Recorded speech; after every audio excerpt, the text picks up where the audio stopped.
Le projet Tangemed d'aujourd'hui est cité à l'Expo 2020 lors de ces conférences comme un exemple des partenariats publics-privés. Parce que depuis son lancement par Sa Majesté en 2003, il n'a pas arrêté d'attirer des opérateurs internationaux qui sont venus contribuer à la vision de Sa Majesté, celle de faire du Maroc un hub régional et continental pour l'industrie, pour la logistique. Aujourd'hui, une quinzaine d'années plus tard, comme vous le savez, le port de Tangemed est aujourd'hui le premier port africain, le premier port méditerranéen en termes d'activité conteneur. Les zones industrielles de Tangemed emploient plus de 90 000 personnes et ont été classées l'année dernière par le Financial Times comme deuxième zone économique spéciale. Ce type de réalisation en si peu de temps, c'est ce qu'on peut appeler une sorte de miracle économique à la marocaine.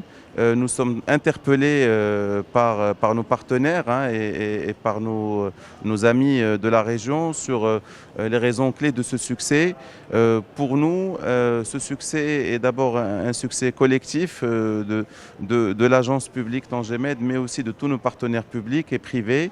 Et c'est un succès aussi de l'ambition qu'a eu Sa Majesté en 2003 de faire rentrer le Maroc dans le club des grandes nations maritimes et de mettre en place un projet social avec pas une vision uniquement d'infrastructure. C'est pas un projet d'infrastructure, c'est pas un projet d'investissement, c'est un projet qui a vocation à créer de l'emploi.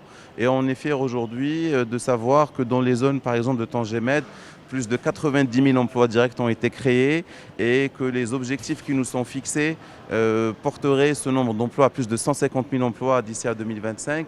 Donc nous sommes au début d'une belle histoire et on espère tous pouvoir y contribuer à la mesure de l'ambition qu'elle contient.